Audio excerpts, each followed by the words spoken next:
Classes में हार्दिक स्वागत करती हूं और मुझे पूरा विश्वास है कि आप इस वीडियो में लास्ट तक बने रहेंगे। आपसे रिक्वेस्ट, आग्रह और प्रार्थना है कि अगर आप पेन और कॉपी के साथ नहीं आए हैं तो जाकर ले लें। आपकी सफलता ही हमारा लक्ष्य है। इस मोटो के साथ शुरू करते हैं आज का ज्ञान। दोस्तों, आज का हमारा टॉपिक है अब की बार इतिहास की एनसीईआरटी। दोस्तों, पिछले वीडियो में हमने क्लास 6 के एनसीईआरटी इतिहास का अध्याय 1 क्या, कब, कहां और कैसे पढ़ा हुआ था और उसके ऑब्जेक्टिव्स भी बताए थे।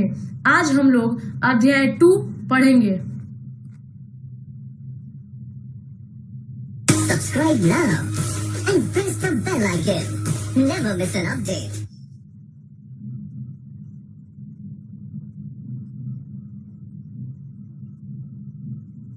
दोस्तों, आज हम लोग क्लास 6 के एनसीईआरटी इतिहास का अध्याय 2 आरंभिक मानव की खोज में का पूरा अध्याय पढ़ने वाले हैं। तुषार की रेल यात्रा। तुषार अपने रिश्तेदार की शादी में दिल्ली से चेन्नई जा रहा था। रेल में उसे खिड़की वाली सीट मिल गई, जहां से वह बाहर का नजारा देखने में मग्न हो गया। तेज दौड़ती गाड़ी से उसने देखा कि पेड़ पौधों, घर, खेत खलिहान बड़ी तेजी से पीछे की ओर छूटते चले जा रहे थे।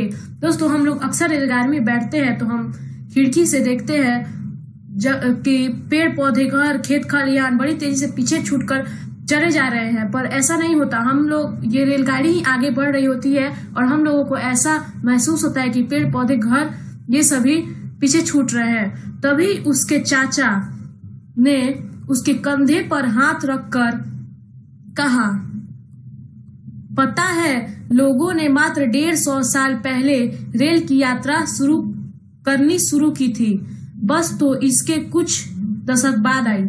तुषार सोचने लगा कि जब लोगों के पास आने जाने के लिए तेज रफ्तार वाली सवारियां नहीं थी तो क्या वे यात्रा नहीं करते थे? क्या वे अपनी सारी जिंदगी एक ही जगह पर बिता दिया करते थे? नहीं, ऐसी बात नहीं है। तुषार की रेल यात्रा, आज हम तुषार के ही क्वेश्चंस का आंसर इस अध्याय के माध्यम से जानेंगे। आरंभिक मानव, आखिर वे इधर उधर क्यों घूमते थे? यानी कि जो पहले के जो आदमी आरंभिक मानव थे वे इधर उधर क्यों घूमते थे? हम उन लोगों के बारे में जानते हैं जो इस उपमहाद्वीप में 20 लाख साल पहले रहा करते थे। आज हम उन्हें आखेटक यानी कि शिकारी, खाद्य संग्राहक यानी कि जमा करने वाले, भोजन का संग्रह करने वाले यानी कि शिकार करके भोजन को संग्रह करने वाले के नाम से जानते हैं। भोजन का इंतजाम करने की विधि के आधार पर उन्हें इस नाम से पुकारा जाता है। यानी कि उनको इस नाम से क्यों पुकारा जाता है? क्योंकि वे भोजन करने की इंतजाम की विधि के आधार पर ही उन्हें ये नाम दिया गया है, आखेटक, खाद्य संग्राहक, यानी वे शिकारी जो भोजन का संग्रह करते हैं। आमतौर पर खाने के लिए वे जंगली जानवरों का शिकार करते थे, मछलियां और चिड़िया पकड़ते थे, फल मूल के दाने, पौधे, पत्तियां, अंडे इकट्ठा किया करते थे।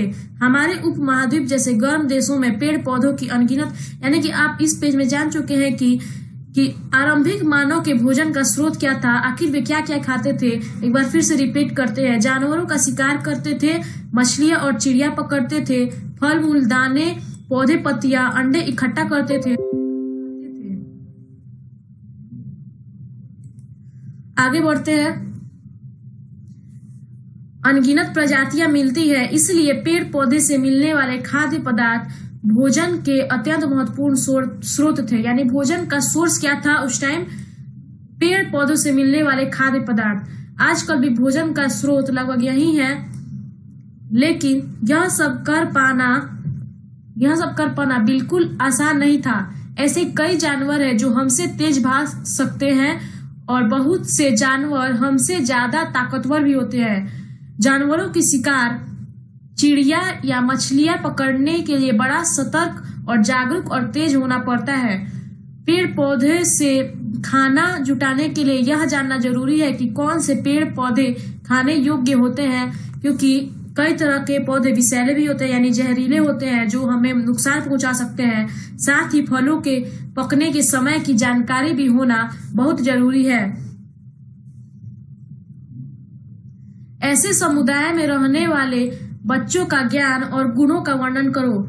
यानी कि जो इस समुदाय में रहते थे उनके पास उन बच्चों में क्या गुण हो सकते हैं। तो पिछले पेज में हमने जो ये सब गुण पढ़ा, बड़ा सतर्क, जागरूक और तेज होना पड़ता है, ये सभी गुण हो सकते हैं। क्या तुम में भी ऐसे गुण है, गुण और ज्ञान है, यानी कि क्या तुम में भी ऐसे गुण ज्ञान है, क्या तुम भी तेज हो, सतर्क हो। आखेटक, खाद्य संग्राहक, इसके बारे में हम पिछले भी जान सकते हैं। वे शिकारी वर्ग जो भोजन का संग्रह किया करते थे। समुदाय के लोगों को एक जगह से दूसरी जगह पर घूमते रहने के पीछे कम से कम 4 कारण हो सकते हैं। यानी कि जो आखेटक, खाद्य संग्राहक, यानी कि पहले के जो लोग हुआ करते थे वे एक जगह से दूसरी जगह क्यों घूमते थे। आजकल हम क्यों घूमते एक जगह से दूसरी जगह, नई नई जगहों को देखने के लिए हमारे मन में उत्सुकता पैदा होती है कि आखिर वहां कैसे होता था, नई संस्कृति, कई कारण होते हैं जिसकी वजह से आज हम इधर से उधर एक जगह से दूसरी जगह पूरा विश्व का भ्रमण करते हैं। तो क्या उस जमाने में क्या वजह थी, क्या उस जमाने में यही वजह थी। तो देखते हैं 4 कारण यहाँ पर दिए गए हैं। पहला कारण क्या है, पहला कारण यह है कि अगर वे एक ही जगह पर ज्यादा दिनों तक रहते तो आसपास के पौधों, फलों, जानवरों को खाकर समाप्त कर देते। यानी कि पहला कारण यह है कि अगर वे एक ही जगह पर ज्यादा दिनों तक रहेंगे तो वहां पे जो पौधे, फल, ये सभी फल सभी जानवरों को खाकर समाप्त कर देते। इसलिए उन्हें भोजन की तलाश में दूसरे जगहों पर जाना पड़ता था। यानी कि पहला कारण क्या था, वे भोजन की तलाश, यानी भोजन की तलाश में वे एक जगह से दूसरी जगह जाते थे। जो कि सीमित साधन है और उसी में हम लोगों को जीना है, उन लोगों को जीना पड़ता था। सो वे इधर से उधर एक जगह से दूसरी जगह, एक जगह का भोजन खत्म होने पर वे एक जगह से दूसरी जगह जाते रहते थे। दूसरा कारण यह कि जानवर अपने शिकार के लिए या फिर हिरण और मवेशी अपना चारा ढूंढने के लिए, यानी कि जो जानवर हुआ करते थे उस समय, आज भी ऐसा होता है लेकिन उस समय भी जो जानवर हुआ करते थे वे शिकार के लिए और हिरण और मवेशी अपना चारा ढूंढने के लिए यानी चरने के लिए एक जगह से दूसरी जगह जाया करते थे। इसीलिए इन जानवरों का शिकार करने वाले लोग, यानी इन जानवरों के शिकार करने वाले लोग पहले के लोगों का भोजन क्या था, जानवरों का शिकार करके वे कच्चा मांस खाते थे। तो इन्हीं जानवरों के शिकार करने के लिए वे इनके पीछे पीछे जाया करते होंगे। तो दूसरा कारण, जानवरों के पीछे जाते थे उनका शिकार करने के लिए। तीसरा कारण देखते हैं, तीसरा कारण यह कि पेड़ों और पौधों में फल फूल अलग अलग मौसम में आते हैं। यानी कि जो पेड़ पौधे होते हैं उसमें जो फल है वे एक ही सीजन में सारे फल फूल नहीं मिल जाते। वे अलग अलग मौसम में अलग अलग उनका मौसम होता है, अलग अलग उनके आने का समय होता है, जिसके कारण इसीलिए लोग उनकी तलाश में उपयुक्त मौसम के अनुसार अलग अलग इलाकों में घूमते थे। यानी फल फूल के मौसम के कारण, जैसे आजकल आम का सीजन आने वाला है, आगे देखते हैं। और चौथा कारण है कि पानी के बिना किसी प्राणी या पेड़ पौधे का जीवित रहना संभव नहीं होता। यानी चौथा कारण क्या है, पानी, यानी पानी की खोज में वे इधर से उधर जाते रहे होंगे, जीवित रहना संभव नहीं होता। और पानी झीलों, झरनों तथा नदियों से ही मिलता है। यद्यपि कई नदियां और झीलों का पानी कभी नहीं सूखता, यानी कई ऐसी नदियां भी होती हैं जिनका पानी कभी खत्म नहीं होता, कभी नहीं सूखता। कुछ झीलों और नदियों का पानी बारिश के बाद ही मिल पाता है।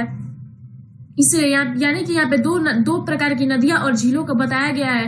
पहला जिसमें का पानी कभी नहीं सूखता, कभी खत्म नहीं होता, और दूसरा जिसमें नदियों में पानी बारिश के बाद ही मिल पाता है। इसलिए ऐसी झीलों और नदियों के किनारे बसे लोगों को सूखे मौसम में पानी की तलाश में इधर उधर जाना पड़ता होगा। यानी हमारा चौथा कारण है पानी।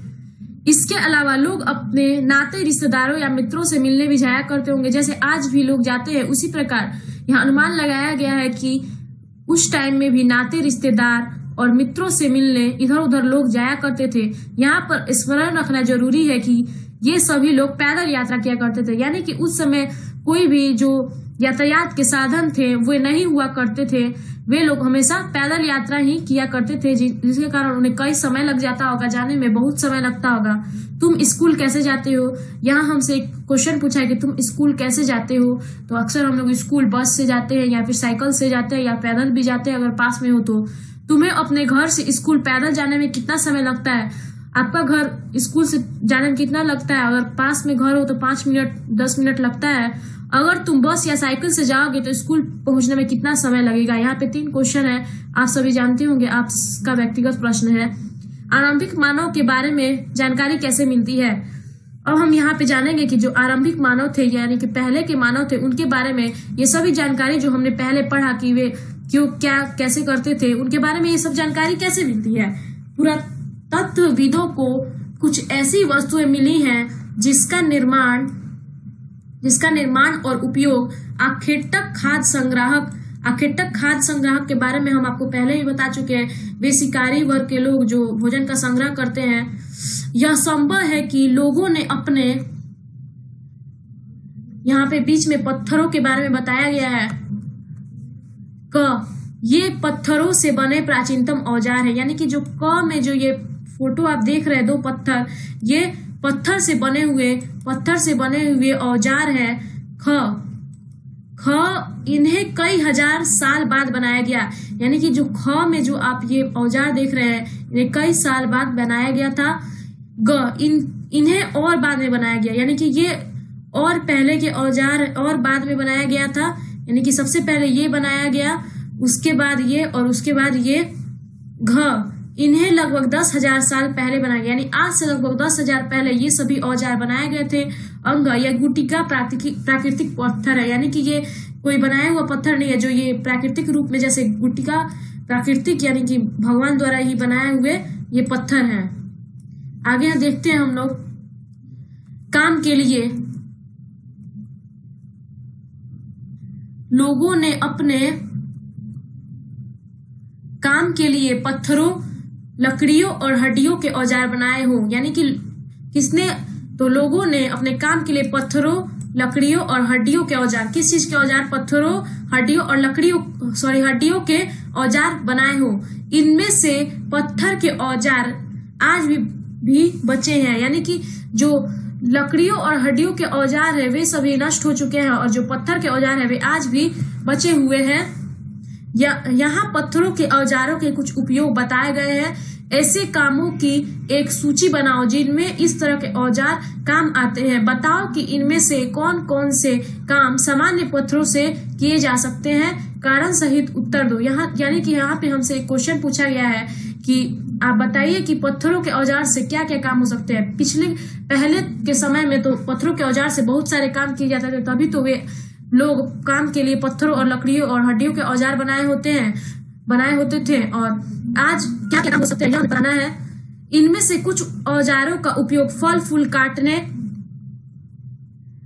हड्डियां और मांस काटने, पेड़ों की छाल और जानवर की छाल उतारने के लिए किया जाता था। यानी पहले जो इन औजारों का उपयोग होता था फल फूल काटने के लिए, हड्डियां और मांस काटने के लिए तथा पेड़ों की छाल और जानवरों की खाल उतारने के लिए किया जाता था। कुछ के साथ हड्डियां और लकड़ियों के मुट्ठे लगाकर भाले और बाण जैसे हथियार बनाए जाते थे। कुछ औजारों से लकड़ियां काटी जाती थी। लकड़ियों का उपयोग ईंधन के साथ साथ झोपड़ियां और औजार बनाने के लिए भी किया जाता था। यानी लकड़ी का उपयोग किस लिए होता था? पहले ईंधन के रूप में, झोपड़ी बनाने के लिए और औजार बनाने के लिए। आज किस लिए यूज होता है? फर्नीचर बनाने के लिए हमारे घरों का यूज होता है। लेकिन पहले के जमाने में ईंधन के रूप में, झोपड़ियों के रूप में और औजार बनाने के लिए भी किया जाता था। यहाँ पे 2 फोटो दिए हुए हैं, देखते हैं क्या है। पत्थर के औजारों का उपयोग, यानी कि पत्थर का औजारों का उपयोग इन पिक्चरों के द्वारा बताया गया है। बाएं तरफ जो पिक्चर है, यानी ये पिक्चर इंसान के खाने योग्य जड़ों को खोदने के लिए किया जाता था। यहाँ पे आप देख सकते हैं इंसान के खाने योग्य ये औजार है, इससे इंसान के खाने योग्य जड़ों को खोदने के लिए किया जाता था। यानी दाएं और जो पिक्चर है, जानवरों की खाल से बने वस्त्रों को सिलने के लिए किया जाता था। यानी कि ये जो औजार है इसका उपयोग, ये आप देख सकते हैं, ये वस्त्र है जानवरों की खाल से जो रहने की जगह निर्धारित करना। मानचित्र 2 को देखो। मानचित्र 2 कुछ महत्वपूर्ण पुरा स्थल। लाल त्रिकोण वाले स्थल वे पुरा स्थल है। देखते हैं लाल त्रिकोण वाले कौन कौन से स्थल है। यहाँ पे भीमबेटका, कुसंगी और कुरनूल की गुफाएं, ये 3 जो है वे पुरा स्थल है जहां पर आखेटक खाद्य संग्राहकों के होने का प्रमाण मिला है। किसका प्रमाण? आखेटक खाद्य संग्राहकों के होने का प्रमाण। इनके अलावा भी और कई स्थानों पर आखेटक खाद्य संग्राहक रहते थे। मानचित्र में सिर्फ कुछ गिने चुने स्थान चिन्हित किए गए हैं, यानी कि ये नहीं, ये 3 ही स्थान पर जो आखेटक खाद्य संग्राहक रहते थे। इसके अलावा भी कई स्थान हैं, पर जो मानचित्र है इसमें गिने चुने स्थानों को भी दिखाया गया है। कई पुरा स्थल नदियों और झीलों के किनारे पाए गए हैं। आइए हम थोड़ा सा मानचित्र स्टडी कर लेते हैं। यहाँ पे जो त्रिकोण वाला पूरा पाषाणिक पुरा स्थल, यह तो हम देख ही चुके हैं। ब्लू से 9 पाषाणिक पुरा स्थल, ये देखते हैं कि कौन कौन से हैं। पायमपल्ली, हल्लूर, कोल्डिहवा, महागड़ा, चिरांद, दाउजली हेडिंग। आगे देखते हैं ग्रीन डॉट से महापाषाणिक पुरा स्थल ब्रह्मगिरी, आदि चंदूर, आरंभिक गांव, इनाम गांव, यानी जो पहले के गांव थे वो कौन सा था? इनाम गांव। और आधुनिक नगर कोलकाता। आगे बढ़ते हैं। चूंकि पत्थर के उपकरण बहुत महत्वपूर्ण थे, इसलिए लोग ऐसी जगह ढूंढते रहते थे जहां अच्छे पत्थर मिल सके। यानी कि जो पत्थर के उपकरण थे वे उस समय बहुत ही महत्वपूर्ण हुआ करते थे। क्यों महत्वपूर्ण होते थे यह हम पिछले जान ही चुके हैं, क्योंकि जो उससे फल फूल काटा जाता था और जानवरों का शिकार भी किया जाता था, और छालों से वस्त्र बनाने का काम भी पत्थर के उपकरण से ही हुआ करते थे। इसलिए लोग ऐसी जगह ढूंढते रहते थे जहां अच्छे पत्थर मिल सके। जहां लोग पत्थरों से औजार बनाते थे उन स्थलों को उद्योग स्थल कहते हैं। यानी किन स्थलों को उद्योग स्थल कहते हैं? जहां लोग पत्थरों से औजार बनाते थे उन स्थलों को उद्योग स्थल कहते हैं। हमें इन उद्योग स्थलों के बारे में जानकारी कैसे मिलती है? यानी कि हमें इन उद्योग स्थलों के बारे में जानकारी कैसे मिली, देखते हैं।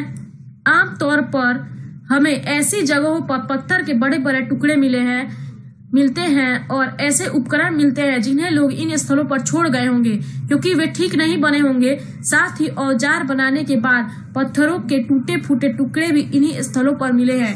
यानी हमें कैसे पता चला कि वे जगह उद्योग स्थल थे? क्योंकि वहां से पत्थर के बड़े बड़े टुकड़े मिले हैं और ऐसे उपकरण मिले हैं जिन्हें वे लोगों को छोड़ गए हैं वहां पर क्योंकि वे ठीक नहीं बने थे। साथ ही औजार बनाने के बाद पत्थरों के टूटे फूटे टुकड़े भी इन्हीं स्थलों पर मिलते हैं। कभी कभी लोग इन स्थलों पर कुछ ज्यादा समय तक रहा करते थे। ऐसे स्थलों को आवासीय और उद्योग स्थल कहते हैं। यानी कि जहां पे लोग ज्यादा समय तक रहते थे उसे क्या कहते हैं? आवासीय और उद्योग स्थल। भीमबेटका, यहाँ पे एक पिक्चर दिया गया है जो भीमबेटका की है, आधुनिक मध्य प्रदेश। आवासीय पूरा स्थल उन्हें कहते हैं जहां लोग रहा करते थे। इनमें गुफाओं और कंदराओं जैसे वे स्थल होते हैं जिन्हें यहाँ दर्शाया गया है। जिन्हें लोग इन गुफाओं में इसलिए रहते थे क्योंकि उन्हें बारिश, धूप और हवाओं से राहत मिलती थी। आजकल हम लोग घरों में क्यों रहते हैं? इसलिए वे लोग उस टाइम में घर नहीं हुआ करते थे, घर नहीं बनाए जाते थे, इसलिए वे लोग गुफा में ही रहते थे जो प्राकृतिक रूप से बने बनाए मिलते थे। इन गुफाओं में रहते थे क्योंकि यहाँ बारिश, धूप और हवाओं से राहत मिलती थी। ऐसी प्राकृतिक गुफाएं विंध्य और दक्कन के पर्वतीय इलाकों में मिलते हैं जो नर्मदा घाटी के पास है। क्या तुम बता सकते हो कि रहने के लिए लोगों ने यह जगह क्यों चुनी होगी? बिल्कुल बता सकते हैं, क्योंकि बारिश, धूप और हवाओं से बचने के लिए।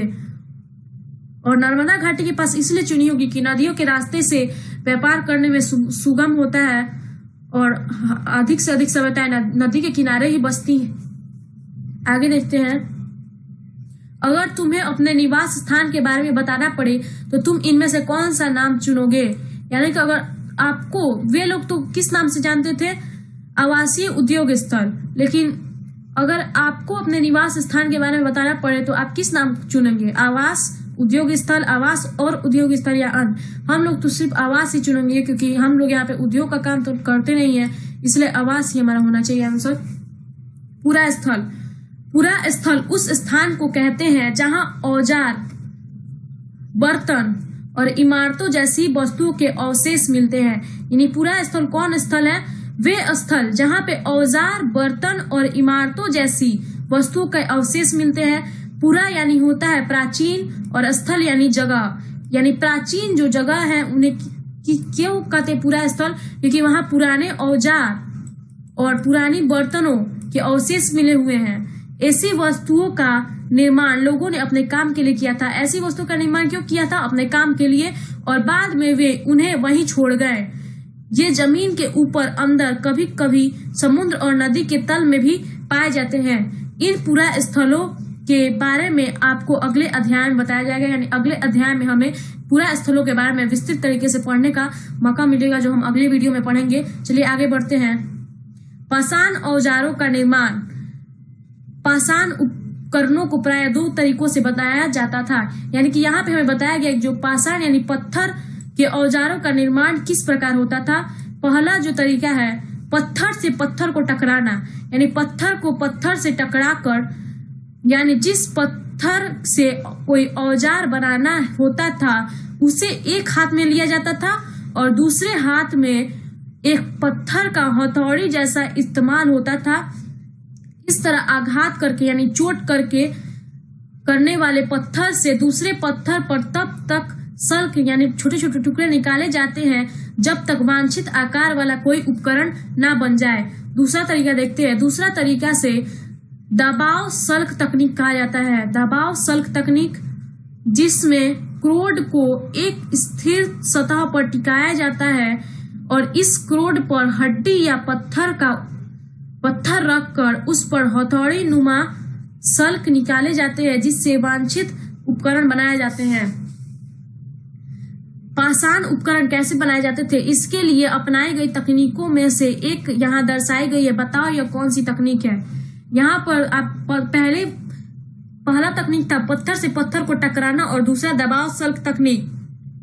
यहाँ पे आप देख सकते हैं कि एक पत्थर है जिसको पत्थर से टकराया जा रहा है। यानी कि यह तकनीक पहली तकनीक है। यह पहली तकनीक का यहाँ पे पिक्चर दिया हुआ है। यह हमसे यही पूछा था यह कौन सी तकनीक है। आग की खोज।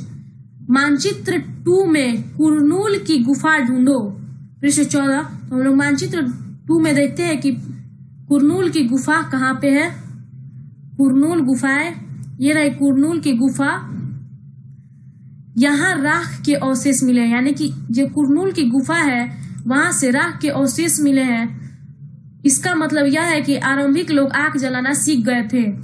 आग का इस्तेमाल कई कार्यों के लिए किया गया होगा, जैसे कि प्रकाश के लिए, मांस पकाने के लिए, खतरनाक जानवरों को दूर भगाने के। यानी आग का इस्तेमाल उस टाइम किस कार्य के लिए होता था? प्रकाश के लिए, मांस पकाने के लिए, खतरनाक जानवरों को दूर भगाने के लिए। आगे देखते हैं। आज हम आग का उपयोग किस लिए करते हैं? आजकल हम आग, ये हमसे क्वेश्चन पूछ रहा है कि आज हम आग का उपयोग किस लिए करते हैं। तो आज हम आग का उपयोग बहुत, जैसे खाना बनाने के लिए करते हैं और भी बहुत सारे कामों के लिए आग का उपयोग किया जाता है। बदलती जलवायु। लगभग 12,000 साल पहले दुनिया की जलवायु में बड़े बदलाव आए। यानी कि कितने साल पहले? 12,000 साल पहले दुनिया की जलवायु में बड़े बदलाव आए और गर्मी बढ़ने लगी। इसके परिणाम स्वरूप कई क्षेत्रों में घास वाले मैदान बनने लगे, जिसमें हिरण, बारहसिंगा, भेड़, बकरी, गाय जैसे उन जानवरों की संख्या बढ़ी जो घास खाकर जिंदा रहते थे। पहले तो घास के मैदान बने, उसके बाद उन जानवरों की संख्या बढ़ी जो घास खाकर जिंदा रहते थे। जो लोग इन जानवरों का शिकार करते थे वे भी इनके पीछे आए और इनके खाने पीने की आदतों और प्रजनन के समय की जानकारी हासिल करने लगे। हो सकता है कि तब लोग इन जानवरों को पकड़कर अपनी जरूरत के अनुसार पालने की बात सोचने लगे हो। साथ ही इस काल में मछली भी भोजन का एक महत्वपूर्ण स्रोत बन गई, यानी कि इस समय मछली भी लोग खाने लगे। इसी दौरान उपमहाद्वीप के भिन्न भिन्न इलाकों में गेहूं, जौ और धान जैसे अनाज प्राकृतिक रूप से उगने लगे, यानी कि इनके उगाए नहीं गए, ये प्राकृतिक रूप से खुद ब खुद ही उगने लगे थे। शायद महिलाओं और पुरुषों द्वारा और बच्चों द्वारा अनाज को भोजन के लिए बटोरना शुरू कर दिया गया होगा। साथ ही वे यह भी सीखने लगे होंगे कि अनाज कहाँ उगते थे और कब पककर तैयार होते थे। ऐसा करते करते लोगों ने इन अनाज को खुद पैदा करना सीख लिया होगा। शैल चित्रकला, इनसे हमें क्या पता चलता है?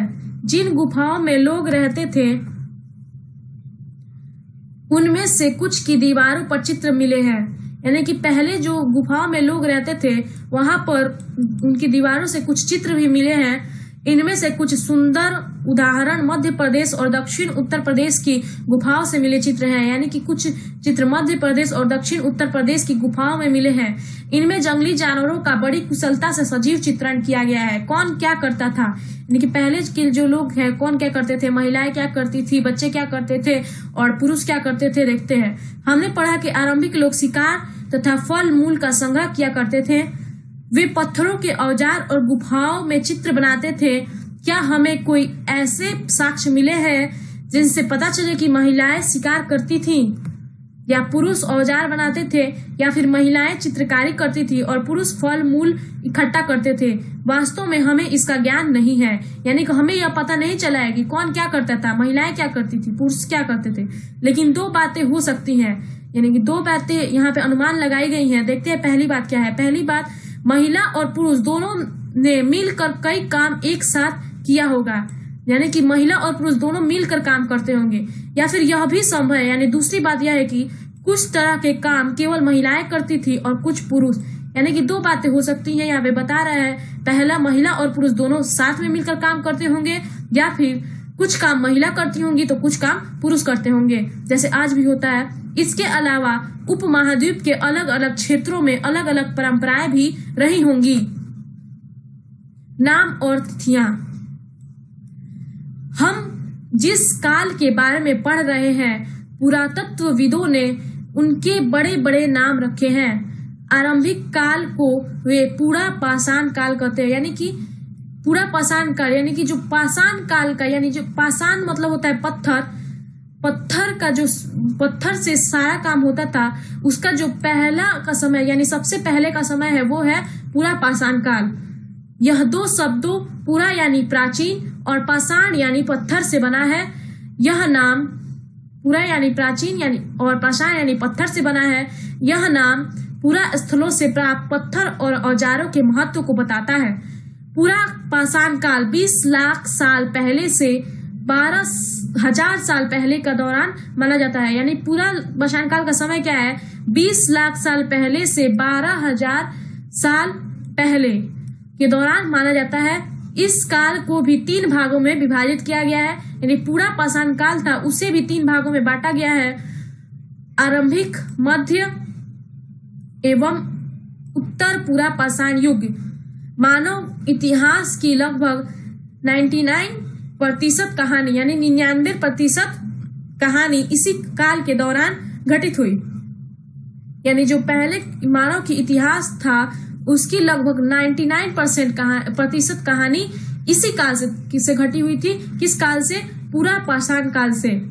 जिस काल में हमें पर्यावरणीय बदलाव मिलते हैं उसे मेसोलिथ यानी मध्य पाषाण युग कहते हैं। इसका समय लगभग 12,000 साल पहले से लेकर 10,000 साल पहले तक माना जाता है, यानी जो पूरा पाषाण काल का समय था वो 20 लाख पहले से 12,000 साल पहले, और जो मध्य पाषाण काल है वो 12,000 साल पहले से लेकर 10,000 साल पहले तक माना जाता है।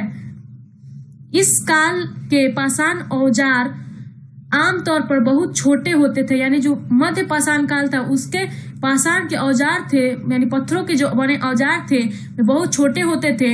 इन्हें माइक्रोलिथ यानी लघु पाषाण काल कहते हैं, यानी जो लघु पाषाण, क्योंकि उनका जो औजार था पत्थरों का वे बहुत छोटा था, इसलिए उन्हें माइक्रोलिथ यानी लघु पाषाण कहा जाता है। प्रायः इन औजारों में हड्डियों या लकड़ियों के मुट्ठे लगे हांसिया और आरी जैसे औजार मिलते हैं। साथ साथ पूरा पाषाण युग वाले औजार भी इस दौरान बनाए जाते थे। पृष्ठ 13 पर बने चित्र देखते हैं पृष्ठ 13 पे कौन से चित्र थे। ये दो चित्र पृष्ठ 13 पे दिए गए थे, ये चित्र को देखो। इस दौरान बनाए गए औजारों में तुम्हें कोई बदलाव दिखाई देता है? तो आप देख सकते हैं कि ये औजार डिफरेंट है इस औजार से, दिखता है, बिल्कुल दिखता है। अगले युग की शुरुआत लगभग 10,000 साल पहले से होती है, इसे नवपाषाण युग कहा जाता है। अगले अध्याय में तुम नवपाषाण युग के बारे में पढ़ोगे, यानी जो नवपाषाण युग है इसके बारे में विस्तार रूप से हम लोग अगले अध्याय में पढ़ेंगे। नवपाषाण का क्या मतलब होगा। हमने कुछ स्थानों के नाम दिए हैं, अगले अध्याय में तुम्हें ऐसे अनेक नाम मिलेंगे। अक्सर हम पुराने स्थानों के लिए उन नामों का प्रयोग करते हैं जो आज प्रचलित है, क्योंकि हमें ज्ञात नहीं है कि उस काल में इनके क्या नाम रहे होंगे।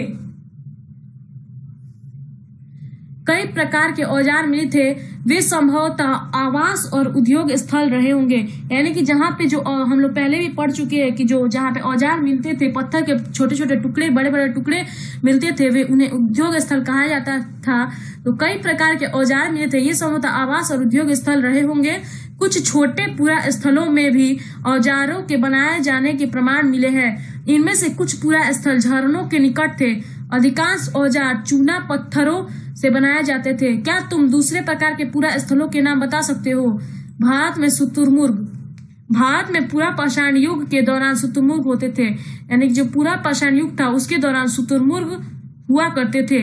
महाराष्ट्र के पटने पूरा स्थल से शुतुरमुर्ग के अंडों के अवशेष मिले हैं। यानी किस बात से हमें पता चला? क्योंकि अंडों के अवशेष, शुतुरमुर्ग के अंडों के अवशेष से हमें पता चला है कि जो भारत में पूरा पाषाण युग था उसमें शुतुरमुर्ग हुआ करते थे। इनके कुछ छिलकों का चित्रांकन भी मिलता है। इन अंडों के मनके भी बनाए जाते थे। इन मनकों का उपयोग किस लिए किया जाता होगा? आज हमें शुतुरमुर्ग कहाँ मिलते हैं? बहुत जगह पे हमें शुतुरमुर्ग मिलते हैं। हुसंगी का सूक्ष्म निरीक्षण। मानचित्र 2 पर हुसंगी ढूंढिए। देखते हैं मानचित्र 2, इसमें हुसंगी कहाँ पर है? ये रही हुसंगी हमारी, हमने ढूंढ लिया हुसंगी। देखते हैं आगे क्या बोल रहा है। यहाँ पर पूरा पाषाण युग के कई पुरा स्थल मिले थे, यानी कि जो ये हुसंगी था, यहाँ पे भारत के आप देख सकते हैं निचले हिस्से में हुसंगी, वहां पर पूरा पाषाण युग के कई पुरा स्थल मिले थे।